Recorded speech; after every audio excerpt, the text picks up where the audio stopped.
Pour certains d'entre nous, ce confinement se passe plutôt bien. Quelles qu'en soient les raisons, on passe à travers ce moment en étant plutôt serein finalement.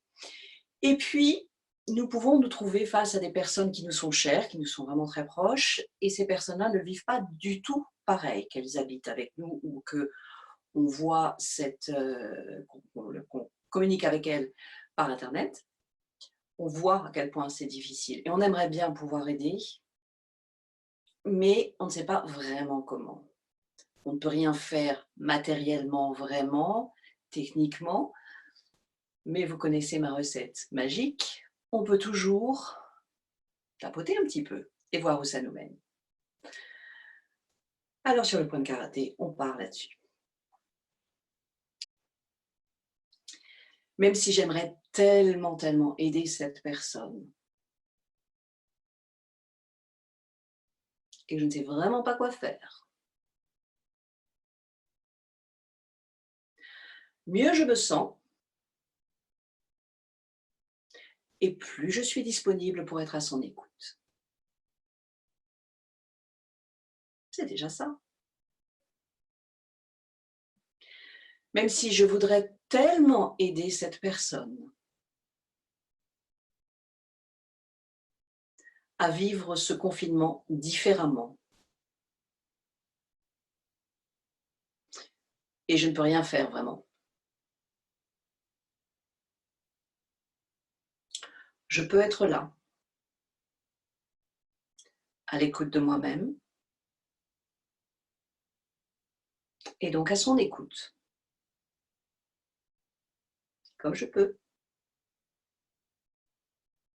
Même si je voudrais tellement aider cette personne. Et que, en pratique, je ne peux rien faire. Je m'aime et je m'accepte là où je suis, à cet instant. De ce point de pouvoir d'aider.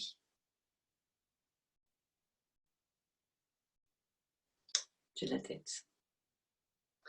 J'aimerais tellement pouvoir l'aider. C'est vrai, tout n'est pas toujours aussi simple pour moi. Moi aussi, il y a des choses qui ne me vont pas du tout dans ce confinement. Et quand je vois cette personne, je m'en sors plutôt bien. Moi aussi, j'ai des conflits humains.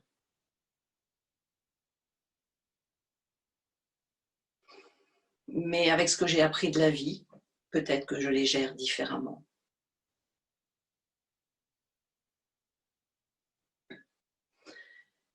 Et quand je vois à quel point c'est compliqué pour elle, je voudrais tellement lui donner quelque chose pour l'aider.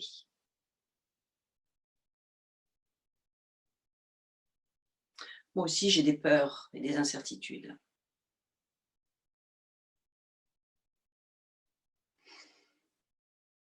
Mais j'y fais face une après l'autre, à ma manière.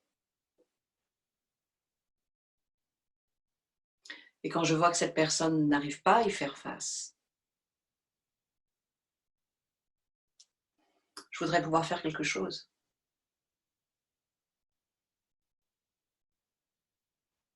Et ça me fait du mal. Je le sens dans mon cœur. Peut-être que ça me fait un nœud à l'estomac. Quand je vois cette personne souffrir,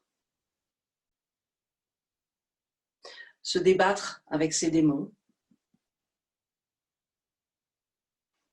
et que je ne peux qu'être spectatrice ou spectateur, je voudrais bien une baguette magique. Et peut-être que j'ai cette baguette magique. Au moins, j'ai un certain degré de paix que je peux offrir.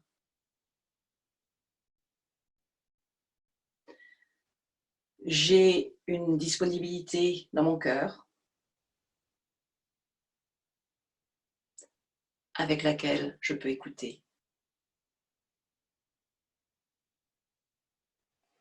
J'ai toute cette affection, tout cet amour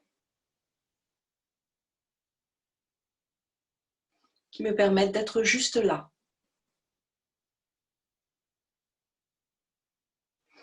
Je pourrais prendre en charge une partie de ces difficultés. Je ne suis pas sûre que ça va l'aider. Je pourrais me sentir vraiment impuissante. Mais le suis-je vraiment? Aujourd'hui, j'accueille à cœur ouvert tout ce qui me permet de vivre ce moment dans une paix et une sérénité relative.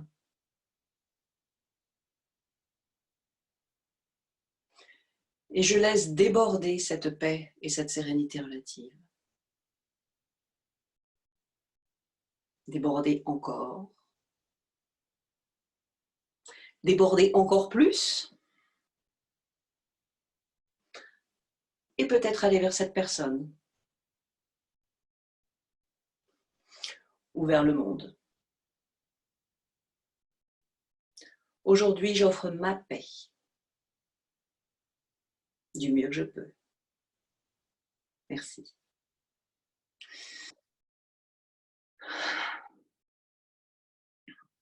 Je vous invite à répéter ce tapping autant que vous le pensez utile pour vous. Et puis la prochaine fois que vous êtes en contact avec cette personne, que ce soit physiquement dans la maison, que ce soit par internet, simplement de prendre quelques respirations quand vous l'écoutez pour vous reconnecter justement à ces ressources que vous avez et que cette personne n'a pas, et pour laisser votre lumière s'établir et donner ce que vous pouvez donner, votre écoute, un sourire, peut-être un bon mot si ça se trouve, ou simplement une écoute silencieuse. C'est parfois beaucoup plus puissant qu'on ne veut bien le dire. Merci pour ce que vous faites.